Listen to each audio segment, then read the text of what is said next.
అందరికీ నమస్కారం. నేను లోకం Madhavi, MLA Nellimarla, Vizianagaram district Janasena party.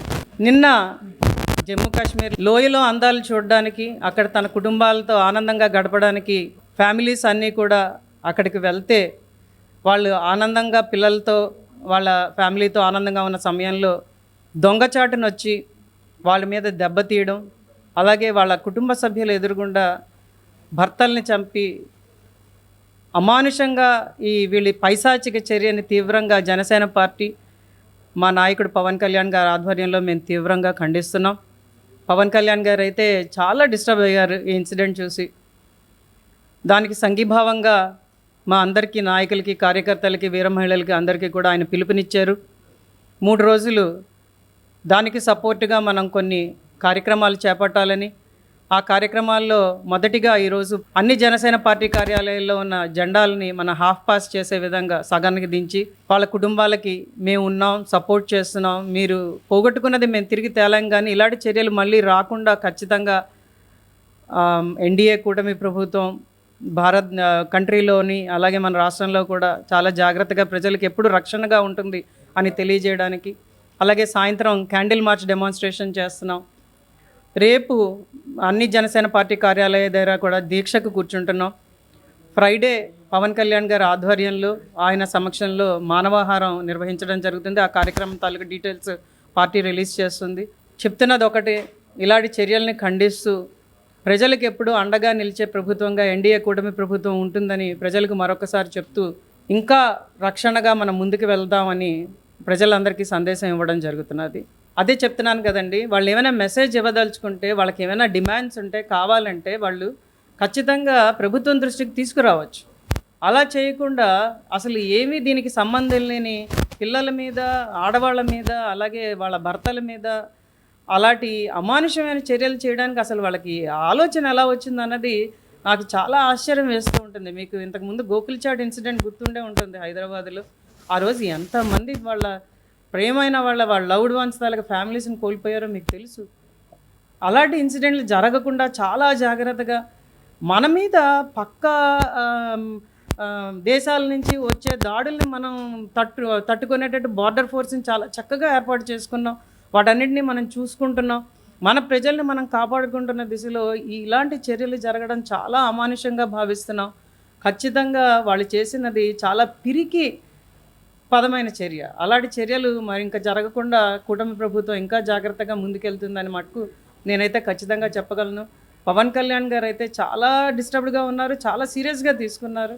ఖచ్చితంగా దీని మీద ఆయన స్పందిస్తారు, ఇవాళ మాట్లాడతారు. కాబట్టి నేను చెప్తున్నది ఒకటే, జనసేన పార్టీ ఎప్పుడూ కూడా ప్రజాస్వామ్యానికి పెద్దపీట వేస్తూ అవినీతి, అరాచకం లేని పాలన అందించడానికే ఈరోజు అధికారంలోకి వచ్చింది అంటే మటుకు నేను చెప్పదలుచుకున్నాను. అయిపోయింది.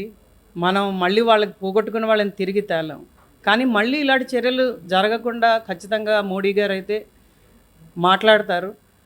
పవన్ కళ్యాణ్ గారు ఖచ్చితంగా ఆయనకు వెళ్ళి సూచనలు ఇస్తారు, ఎలా చేయాలని కూడా చెప్తారు.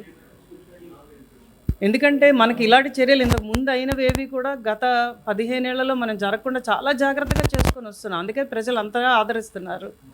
కానీ ఇది ఏంటి, ఇది దొంగ దెబ్బ తీసినట్టుగా వాళ్ళు చేసిన ఈ పిరికి పదమైన చర్యని ఖచ్చితంగా మనం మళ్ళీ జాగ్రత్త పడి, ఎందుకంటే అమర్నాథ్ యాత్ర ఒకటి వస్తున్నది, దాన్ని దృష్టిలో ఉంచుకొని మరి ఇలాంటి పనులు చేస్తున్నారో ఏంటో నాకు అర్థం కావట్లేదు. మనమైతే ఖచ్చితంగా, ఎందుకంటే అంత పెద్ద కుంభమేళా చేసుకున్నాం, ఎన్ని కోట్ల మంది అక్కడికి వచ్చారో మీకు తెలుసు. ఎలా జరిగిందో వాళ్ళు కూలంకషంగా దీని మీద సమీక్ష చేస్తారు. ఎందుకంటే నేను చెప్తున్నాను, ఇందాలు కూడా మీకు చెప్పాను, గత 15 ఏళ్ళుగా మీరు ఏమైనా చూసారా? అసలు ఎన్డీఏ కూటమి ప్రభుత్వం వచ్చిన నుంచి మనం ఇలాంటి ఇన్సిడెంట్స్ చూడలేదు. 2014 నుంచి చాలా హ్యాపీగా ఉన్నాం మనం అందరం కూడాను. ఎక్కడ ఎటువంటి ఇన్సిడెంట్లు జరగకుండా చాలా మంచి కార్యక్రమాలను చేసుకుంటున్నాం. నేను ఇప్పుడు చెప్తున్నాను కదా, కుంభమేళా జరిగింది, ఎక్కడ ఏమీ జరగలేదు కదా అక్కడ. అందుకని తీవ్రవాదులు పెరుగుతున్నారన్నది ఒక ఆరోపణ మాత్రమే.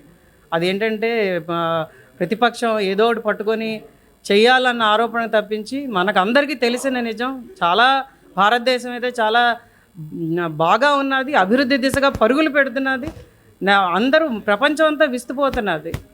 ఖచ్చితంగా నెంబర్ 1 స్థానంలోకి రావడానికి మనం ఎన్నో ప్రయత్నాలు చేస్తున్నాం, చాలా కంపెనీలు స్టార్ట్ చేసుకుంటున్నాం. ఇలాంటి చర్యలు పునరావృతం అవ్వం అన్నది అయితే మటుకు నేను ఖచ్చితంగా చెప్పగలను. అలాంటి నాయకులు మనకున్నారు కాబట్టి దీని గురించి మనం అంత ఆందోళన పడాల్సిన అవసరం లేదు. టెర్రరిస్ట్ అటాక్ చాలా దురదృష్టకరం. 27 మంది, ఈరోజైతే 28వ మృతి కూడా సంభవించిందని వార్తలు వస్తున్నాయి. ఇంతమంది అమాయకుల ప్రాణాలు తీయటం చాలా నీచమైన చర్య ఒక విధంగా చెప్పాలంటే. ఈ వార్త తెలుసుకున్న వెంటనే పవన్ కళ్యాణ్ గారు చాలా దిగ్భ్రాంతికి లోనయ్యారు, చాలా ఆవేదనకు గురయ్యారు. అమాయకులైన 28 మంది ప్రాణాలు కోల్పోవడం చాలా బాధపడ్డారు.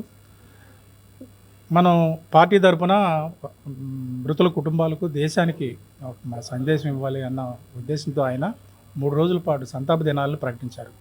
ఈ రోజు నుంచి ఇవాళ గురువారం, శుక్రవారం 3 రోజులు సంతాప దినాలను 2 తెలుగు రాష్ట్రాలను జనసేన నాయకులు, కార్యకర్తలు, వీరమహిళలందరూ పాటిస్తున్నారు.